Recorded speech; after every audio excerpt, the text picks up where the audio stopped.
Bienvenue sur Top Invest, la chaîne des tops d'investissement. Ici, on parle essentiellement d'entreprises de qualité. Avons-nous une opportunité d'investissement sur Lamar Advertising? C'est la question à laquelle on va essayer de répondre en se basant sur les états financiers. Ici, c'est uniquement mon point de vue et non un conseil d'investissement. Donc ici, Lamar Advertising, c'est une compagnie ici c'est un Real Estate Investment Trust spécialisé, d'accord, mais spécialisé généralement pour son domaine de prédilection, ce sont les panneaux d'affichage, d'accord, donc ce genre de choses aussi, d'accord, donc c'est exactement ça que la compagnie fait. Donc, c'est un business facile à comprendre. On a parlé d'une entreprise ici que j'aimais bien d'ailleurs. Donc l'entreprise ici s'appelle, je pense, c'était Outfront, qui pourrait peut-être même représenter une opportunité d'investissement au prix actuel. Donc c'était une belle entreprise que vous pouvez aller regarder. Donc on a fait une analyse sur la chaîne ici. Donc la MA fait à peu près la même chose ici. Donc quand on va sur les rapports financiers, sur les états financiers ici, je recherche à peu près la stabilité ou la croissance des revenus, tout en sachant que peut-être c'est une entreprise qui a souffert durant la période de Covid parce qu'il n'y avait pas beaucoup de personnes dehors. Donc à la fin de la journée, sans doute cette compagnie-ci a eu à avoir des revenus baissiers.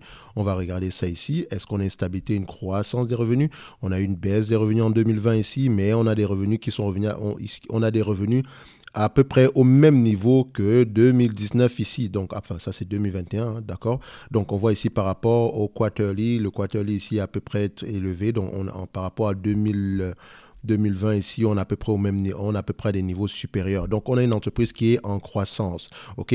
Donc, la croissance ici sur les dernières années, à peu près de 4%, d'accord. Quand on prend sur les 10 dernières années, nous avons une croissance de 4% également. Sur les 5 dernières années, nous avons une croissance de 3% et sur les 3 dernières années, en prenant en considération l'année en berne, nous sommes à peu près à 3% également. Donc, nous avons de la croissance. Maintenant, le nombre d'actions, est-ce qu'il a tendance à augmenter ou à diminuer? C'est important pour moi ici.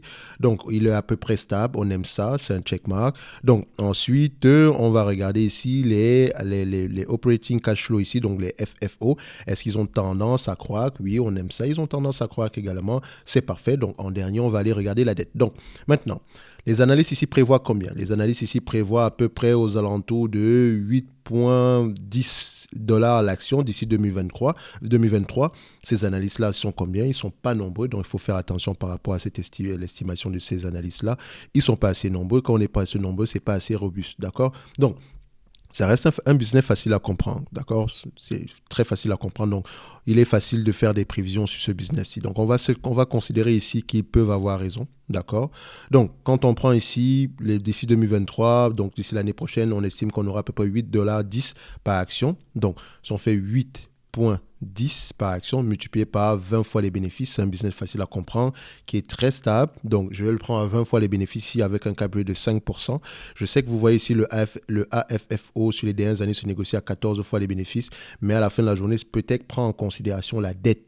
D'accord? Donc, c'est toujours prendre en considération la dette. Donc, quand on prend 8,10 $ ici, d'accord, on est à peu près ici à 162 $ l'action. Donc, en 8,10 $ multiplié par 20 fois les bénéfices, on est à 162 $ l'action. C'est pas tout. Ça ne veut pas dire que l'entreprise est sous-évaluée en date d'aujourd'hui. Il faut enlever la dette. Quand on enlève la dette maintenant, on a la véritable valeur de la compagnie. Et ça nous donne ici aux alentours de combien? Donc, on prend ici la dette net quarterly. Donc, net dette ici, ça nous donne à peu près 42,88 $, donc moins 43 $. Je vais l'arrondir à 43 $ pour faire facile. Donc, moins 43 $ ici, ça nous donne ici une valorisation de 119 $ par action. En date d'aujourd'hui, l'entreprise cote à 102 $ par action. Donc, si on prend en considération la dette, la valorisation devrait être aux alentours de 120 $ par action. Donc, ce qui n'est pas mal. Donc, je pense que nous avons une opportunité d'investissement au prix actuel. D'accord? Donc, à 120 $ l'action, ça va représenter à peu près 15 fois les bénéfices par là. D'accord? Donc, ici, on aura une opportunité d'investissement en date d'aujourd'hui. En parlant de dividendes, nous avons un dividende ici de 4,68%. D'accord? Mais c'est le AFFO qui nous intéresse. Donc, c'est-à-dire que si l'entreprise nous verse la totalité des AFFO, donc nos free cash flow ici dans le domaine des real estate, si on nous les verse en termes de dividendes, on aura un rendement total de l'ordre de 6,90%. C'est-à-dire que ces dividendes de 4,68% en date d'aujourd'hui peut croître jusqu'à 6,90% maximum. OK? Évidemment, ça prend uniquement en considération les bénéfices actuels. Mais si vous prenez en considération les bénéfices de 2023 de 8,10 $, donc 8,1, divisé par la capitalisation, le prix actuel, d'accord, de 103 $, c'est 102,53 $, mais je l'arrondis à 103 $, ça nous donne un rendement de 7,86%. Donc, potentiellement, avec la croissance, on pourrait espérer un total de 7,86%, d'accord? Donc, aujourd'hui, le dividende actuel de 4,68% est assez généreux et assez safe. Donc, il est en dessous du 80% qui est ma marge supérieure. Donc, pour une compagnie, normalement, verser un dividende, vous ne devez pas aller au-delà de 80%. OK, donc je pense ici, nous avons 63%, ce qui est tout à fait correct. Donc, il y a une marge de croissance à la fin de la journée. Est-ce que c'est une entreprise qui augmente son dividende? Donc, on va juste regarder ça ici. Sur les dernières années, donc sur les 7 dernières années, nous avons une entreprise qui augmente son dividende de 6,94%. Donc, si on va le faire bêtement, hein, donc sur le 6,94%, si on fait 1,06 exposant 5, donc sur les 5 prochaines années, on va l'augmenter. Si on l'augmente aussi de 6,93%, ça nous va nous donner ici, enfin, si on augmente de 6% par là, ça va nous donner à peu près un dividende à cette période-là de combien? Donc, je prends le dividende ici de 2021, pas celui de 2020, donc multiplié par 4. Ça donne ici à peu près 5,53 $. Donc, par rapport au prix actuel, on pourrait avoir à peu près un rendement de 5%. Mais ce n'est pas ça qui nous intéresse, c'est le rendement des AFFO qui nous intéresse. C'est lui qui doit augmenter littéralement. S'il continue à augmenter, ça veut dire que notre coût d'acquisition ici est tellement bas qu'on peut espérer des rendements de dividendes, de log, à peu près, si on me révèle les 80% de ce montant-là ici, on peut espérer à peu près aux alentours de 5,52%. D'accord? Si on arrive à 8% ici par rapport aux dividendes ici, au bénéfice net estimé en 2023 qui était de 7 $, de 7,86%. Donc si on fait 7,86% ici, si on multiplie 80% de ce montant-ci, de ce 7,86% là, ça représente à peu près un rendement de 6,28%.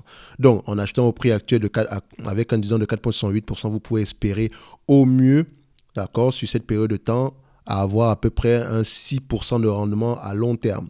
D'accord? Donc, on a un bon point d'entrée ici. Et c'est une belle entreprise facile à comprendre qui ne va pas disparaître du jour au lendemain. OK? Je pense également qu'il y a énormément d'acquisitions. Il y a énormément de potentiel d'acquisition dans ce domaine d'activité-là. Donc, allez-y creuser un tout petit peu. Moi, je vais me limiter là. On a un potentiel investissement ici, mais ça demande un approfondissement au niveau des rapports financiers.